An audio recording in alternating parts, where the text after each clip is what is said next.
Metamorphose here, bringing you with a brand new video. In the day, we're going to be talking about the last Trickster card coming out of Code of the Duelist. This is a Trickster Lightstage. It is a spell, it's a field spell, and it has 3 effects, so this has to be good, right?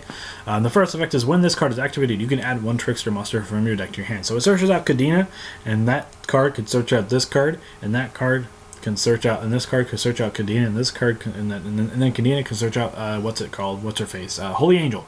That's it. So yeah, that's actually good.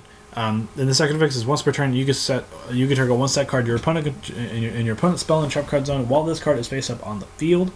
That card cannot be activated until the end phase, and during the end phase, your opponent chooses to either activate it or send it to the graveyard. So basically, it forcibly activates your opponent's cards. And if you target like a Solemn Strike or a Solemn Warning or a Vanity's Emptiness, that's actually a lot of value because it forces your opponent to kind of reveal their hand a little bit, and they can't even activate it during that turn. Unfortunately, it's not a speed spell force, so your opponent can respond to it. So if you target like their MST or something, then they can't.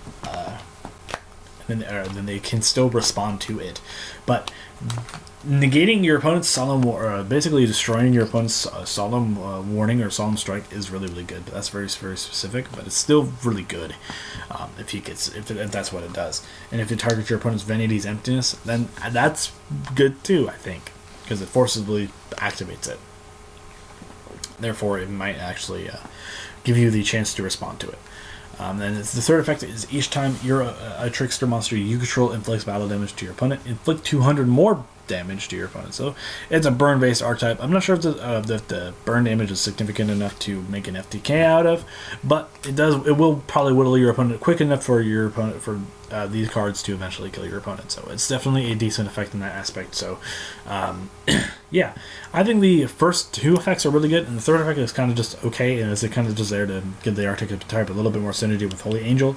But I think this archetype will need more monsters to be somewhat decent, and it's definitely playable with these 3 cards though. So don't get me wrong with that. So anyway, guys, tell me what you guys think about this card in the comment section down below. I will see you guys in the next video. This has been Team Metamorphose, and I'll be signing off.